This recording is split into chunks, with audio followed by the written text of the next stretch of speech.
کرے گا اور ان سے سوال پوچھے گا۔ یہ نہیں ہے کہ جو مرضی کرتے گئے۔ ایک آدمی نے ظلم کیا، جبر کیا، زیادتیاں کی، لوگوں کا حق لوٹا، لوگوں کا مال غصب کیا، عزتیں پامال کی، اور اتنا مؤثر تھا کہ عدالتیں وہ خرید لیتا تھا، کچہریاں وہ خرید لیتا تھا، پولیس وہ خرید لیتا تھا، کوئی سے پوچھنے والا نہیں تھا، اس کی بات چلتی تھی، اس کا فون چلتا تھا، اس کا رکا چلتا تھا، عیش و عشرت کی زندگی گزاری اور مر گیا، ہزاروں کے حق غصب کر کے، ہزاروں کا مال ہڑپ کر کے، لوگوں کی آبروئیں لوٹ کے مر گیا اور قبر میں چلا گیا۔ بس قصہ ختم۔ اب نہ وہ اٹھے گا، نہ اس سے حساب لیا جائے گا، تو پھر انصاف کہاں گیا؟ ایک عدالت ایسی ہونی چاہیے کہ جس عدالت میں اس کو بھی پکڑا جائے اور ٹکٹکی پہ باندھا جائے کہ دنیا پر تو کسی نے تجھے پکڑا نہیں، آ اس عدالت میں تیرے خلاف سلطانی گواہ بھی موجود ہیں اور تجھے گناہوں کا، جرم کا بدلہ بھی دیا جائے گا، اور منصف جو ہے وہ انصاف کرے اور ان مظلوموں کو کھڑا کیا جائے کہ دنیا پر تو تمہاری داد رسی کسی نے کی، اس دربار میں تمہاری پوری پوری داد رسی کی جائے۔ عقل مانتی ہے کہ ایک ایسا دربار ہونا چاہیے، ایسا احتسابی عمل ہونا چاہیے، ایک ایسی عدالت لگنی چاہیے کہ جس کا کہیں جسے انصاف نہیں ملا اس کو وہاں جا کے انصاف ملے، اور وہ دن قیامت کا دن ہے۔ اس کا یقین زندگی میں نظم پیدا کر دیتا ہے اور تھر تھر بدن کانپتا ہے کہ آج اگر ہم مؤثر بھی ہو جائیں اور کسی کے سامنے جواب دے نہ ہو، لیکن ایک عدالت تو ہے جہاں ہم نے جواب دہ ہونا ہے اور اپنے ایک ایک عمل کا حساب دینا ہے۔ تو اللہ ارشاد فرماتا ہے کہ اس عدالت کے سامنے تم نے پیش ہونا ہے، تمہارے جوڑ جوڑ کو اللہ تعالیٰ دوبارہ کھڑا کرے گا اور اس کو دوبارہ تخلیق کرے گا اور پیدا کرے گا، اور تم دوبارہ کھڑے ہو جاؤ گے، اس کے حضور پیش ہوگے۔ بل یرید الانسان لیفجر امامہ، بلکہ آدمی چاہتا ہے کہ اس کی نگاہ کے سامنے بدی کرے۔ استغفر اللہ۔ یہ ایک ظالم کافر تھا، وہ حضور کی خدمت میں آیا، کہنے لگا میں نہیں مانتا قیامت آئے گی۔ حضور نے اس کو دلائل دیے، تو جب دلائل کے سامنے بے بس ہو گیا تو کہنے لگا کہ جس قیامت کی آپ بات کرتے ہیں وہ قیامت آ بھی گئی تو میں نہیں مانوں گا۔ اللہ اکبر۔ تو وہ انکار کرنے والوں کی انتہا ہوتی ہے، اور ذرا دیکھیے وہ کیا بول رہے ہیں، بل یرید الانسان لیفجر امامہ۔ اس کی سرکشی دیکھیے، اس کا تمرد دیکھیے۔ وہ کہتا ہے اچھا اگر قیامت قائم ہوئی تو یہ گناہ، یہ جرم، یہ بدی، یہ بدکاریاں، یہ ظلم جو میں کرتا ہوں، یہ بدکاریاں رب کے سامنے کروں گا۔ کیسی ڈٹائی ہے، مذاق اڑاتا ہے، تمسخر اڑاتا ہے آخرت کا۔ کہتا ہے جو بدیوں کا کاروبار میں نے گرم کیا ہے، جو بدکاریاں میری زندگی کا معمول ہیں، جو دادے عیش دیتا ہوں، جو عزتوں کو پامال کرتا ہوں، جو غریبوں کے پنجے توڑتا ہوں، جو لوگوں کا حق غصب کرتا ہوں، جو برائیاں کرتا ہوں، اگر قیامت قائم بھی ہو گئی تو میں یہ سارے جرم رب کے سامنے کروں۔ پھر وہ مجھے پکڑ کے دکھائے۔ اللہ اکبر۔ یسأل ایان یوم القیامہ۔ پھر پوچھتا ہے اچھا قیامت کب آئے گی؟ یہ تمسخر کے طور پہ پوچھتا ہے، لاؤ نہ قیامت، کب آئے گی قیامت؟ میں جرم رب کے سامنے کرنا چاہتا ہوں۔ اللہ اکبر۔ اب جواب سنیے۔ اب لفظوں کا ترجمہ اس زور سے کیا ہی نہیں جا سکتا جس زور کے لفظ ہیں۔ وہ کہتا ہے قیامت کب آئے گی؟ میں تو یہ جرم رب کے سامنے کرنا چاہتا ہوں، کوئی قیامت نہیں ہے، مذاق اڑاتا ہے۔ قیامت کب آئے گی؟ آواز آئی فَإِذَا بَرِقَ الْبَصَرُ وَخَسَفَ الْقَمَرُ وَجُمِعَ الشَّمْسُ وَالْقَمَرُ۔ جب قیامت آئے گی تو آنکھیں چندھیا جائیں گے، چاند بے نور ہو جائے گا، سورج اور چاند اکٹھے ہو جائیں گے۔ یقول الانسان یومئذ این المفر۔ آج جو کہتا ہے کہاں ہے قیامت، اس دن بھاگتا پھرے گا۔ کوئی پناہ گاہ ہو بتاؤ، کوئی ہے ٹھکانہ چھپنے کا؟ کوئی پناہ گاہ ہے؟ کلا لا وزر۔ آواز آئے گی کوئی ٹھکانہ نہیں ہے، آج کوئی ٹھکانہ نہیں ہے۔ الی ربک یومئذ المستقر۔ اگر ٹھکانہ ہے تو صرف رب کے پاس ہے، انہیں ٹھکانہ ملے گا جو رب کے بندے ہیں اور اس کی دہلیز پہ آنے والے ہیں۔ یُنَبَّأُ الْإِنسَانُ یومئذ بما قدم وأخر۔ اللہ تعالیٰ اس دن بتا دے گا جو آگے بھیجا اور وہ بھی بتا دے گا جو پیچھے چھوڑا۔ ایک ایک چیز تشت ازبام ہو جائے گی۔ یوم تبلی السرائر فما لہ من قوت ولا ناصر۔ اللہ فرماتا ہے سارے راز کھل جائیں گے. جو بند کمروں میں جرم کیے داد عیش دیتا رہا وہ بھی کھل جائیں گے. اور پھر کوئی طاقت نہیں ہوگی, کوئی زور نہیں ہوگا, کوئی زر نہیں ہوگا جو اس کو بے نقاب ہونے سے بچا سکے. اے داور حشر میرا نامہ اعمال نہ پوچھ, اس میں کئی پردہ نشینوں کے بھی نام آتے. تو وہ کتنا سخت دن ہوگا. ارشاد فرمایا جائے گا کہ جو آگے بھیجا, جو پیچھے چھوڑا, جو جرم کرتا رہا, جو نیکیاں کی, جو برائیاں کی, سب کچھ تشت ازبام ہو جائے گا. بل الانسان علی نفسہ ہی بصیرہ, بلکہ آدمی خود اپنے حال پر اچھی طرح خود آگاہ ہے. ہم اسے نامہ اعمال کے دفتر دیں گے جہاں سب کچھ لکھا ہوگا. قرآن بتاتا جب نامہ اعمال سامنے آئے گا تو وہ بے ساختہ پکار اٹھے گا, ما لہذا الکتاب لا یغادر صغیرۃ ولا کبیرۃ الا احصاها. ہائے اس کتاب کو کیا ہوا, اس نے چھوٹی بڑی کوئی بات نہیں چھوڑی, سب کچھ لکھ دیا. نامہ اعمال سامنے ہوگے, زمین بولے گی, ہاتھ پاؤں بولیں گے, فرشتے بولیں گے, کرامن کاتبین بتائیں گے یہ کیا کیا جرم کرتا رہا, کیا کیا گناہ کرتا رہا. تو اس دن ہر شے سامنے آ جائے گی. تو یہ تو ثبوت ہوں گے ہی ہوں گے, لیکن اللہ فرماتا ہے ثبوت تو اپنی جگہ, لیکن بل الانسان علی نفسہ ہی بصیرہ. کیا انسان کو خود نہیں پتا کہ وہ کہاں کھڑا ہے؟ اس کو اپنے جرائم کی فہرست خود یاد ہے, اس کے ضمیر پہ خود اس کا بوجھ موجود ہے. اسے یہ نامہ اعمال نہ بتاتے, فرشتے نہ بتاتے, پھر بھی اسے پتا تھا کہ میں کیا ہوں اور کہاں میں نے جرم کیا ہے. وَلَوْ أَلْقَى مَعَاذِيرَهُ, اللہ اکبر. اگر اس کے پاس جتنے بہانے ہوں سب لا ڈالے, جب بھی کوئی اس کا بہانہ نہیں سنا جائے گا. قیامت کا دن ہوگا, دنیا کے اوپر تو بہانوں سے انسان بچ نکلتا ہے. کوئی جھوٹ بول لیا, کوئی جھوٹا گواہ پیش کر دیا, کوئی مکر کر لیا, کوئی رشوت چل گئی, کوئی سفارش کام آ گئی, کوئی بہانہ تراش لیا, بات کو توڑ موڑ کے پیش کر لیا. لیکن قیامت کا جب دن ہوگا تو کوئی نہ جھوٹا گواہ چلے گا, نہ رب کی پولیس رشوت لیتی ہے, نہ وہاں انصاف کے خلاف کوئی کام ہوگا, اور نہ ہی کوئی بہانہ چل سکے گا. اللہ اکبر. دوسری بات مفسرین نے یہ بھی لکھی کہ بعض اوقات یہ ہوتا ہے کہ انسان اپنے گناہ پر, اپنے جرم پر کوئی بہانہ تلاش کر کے لوگوں کو مطمئن کر لیتا ہے. جو اس نے جرم کیا, کسی سے زیادتی کی, کسی کا حق غصب کیا, تو لوگوں نے ملامت کی, تو وہ کوئی بہانہ تراشتا ہے اور لوگوں کو مطمئن کر لیتا ہے. بعض کا لاجواب کر دیتا ہے, بعض کا مطمئن بھی کر لیتا ہے. وہ لوگوں کو تو مطمئن کر لیتا ہے لیکن وہ خود مطمئن نہیں ہو سکتا. جس نے جرم کیا ہوتا ہے, جرم اس کو اندر سے ڈستا رہتا ہے, اس کا ضمیر اس کو ٹھوکریں مارتا رہتا ہے, اندر کی بے چینی اسے تنگ کرتی رہتی ہے. اگرچہ وہ دلائل سے, مکر و فریب سے, باتوں کو توڑ موڑ کے عذر کر لیتا ہے, کوئی بہانہ بنا لیتا ہے, لیکن اس کے باوجود اس کے اندر کوئی چین, اندر کوئی اطمینان نہیں ہوتا. اللہ اکبر. تو مجرم بے چین رہتا ہے.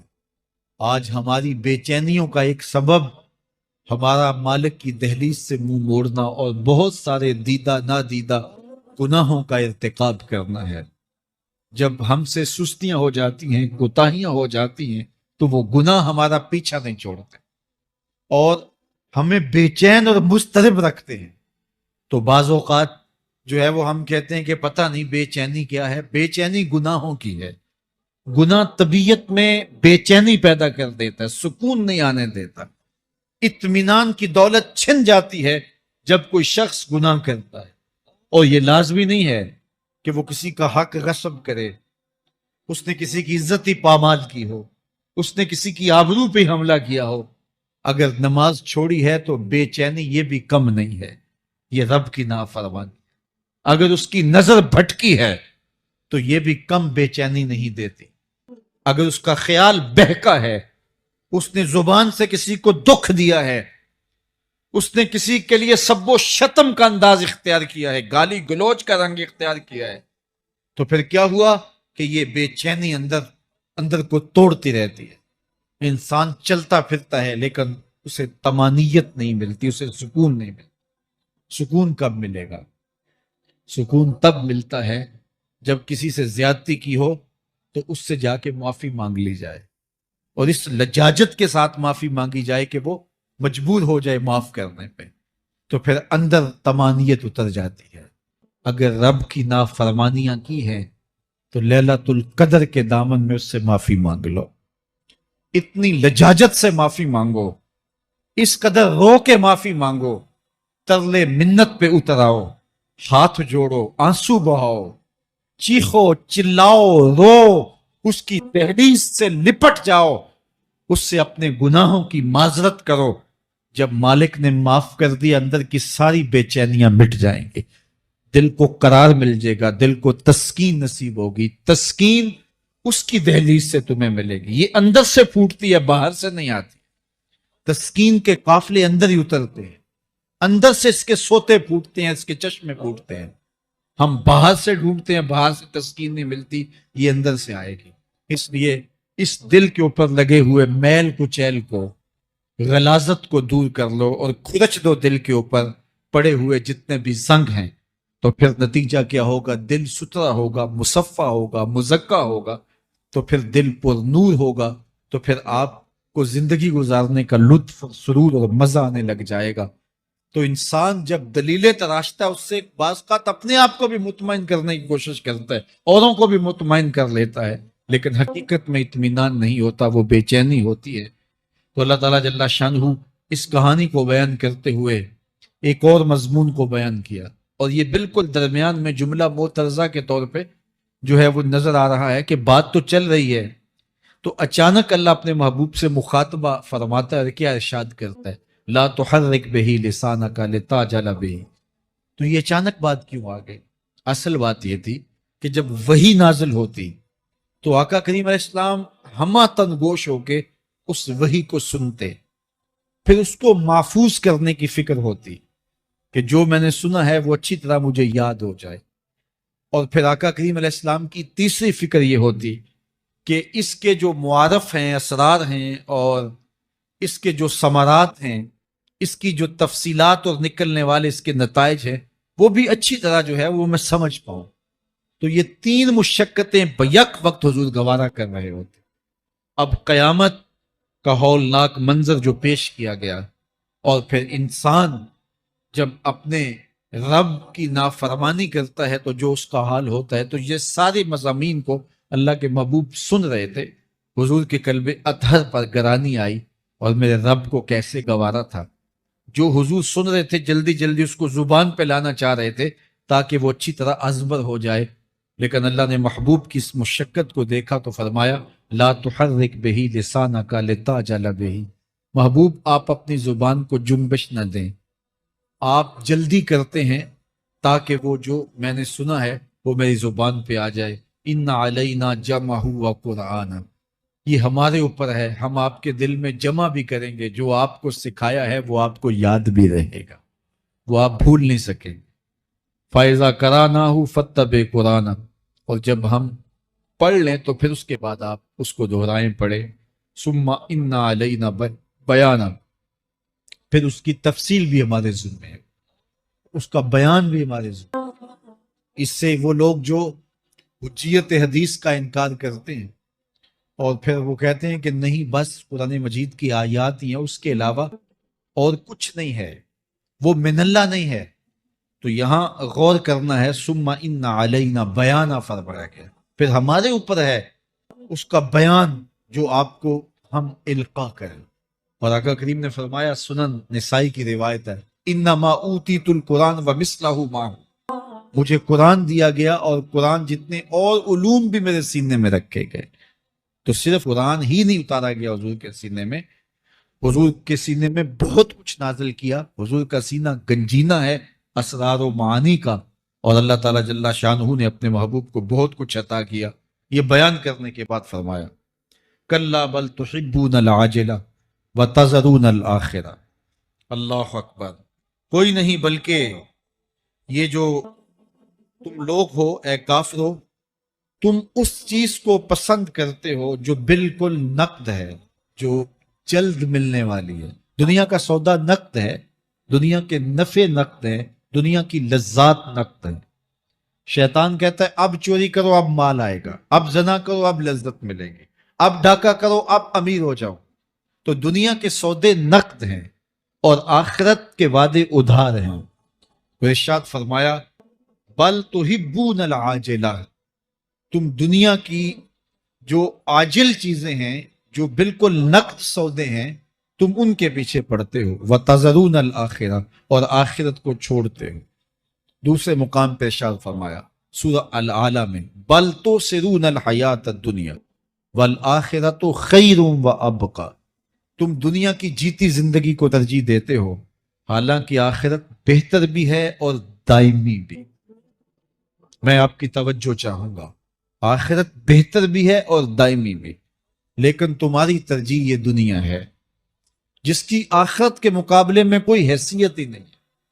حضور نے ارشاد فرمایا اگر کسی کو جنت میں ایک کوڑا رکھنے کی جگہ مل جائے، ایک ڈنڈا رکھنے کی جگہ مل جائے، دنیا و ما فیہا کی دولتوں سے وہ زیادہ قیمتی ہے۔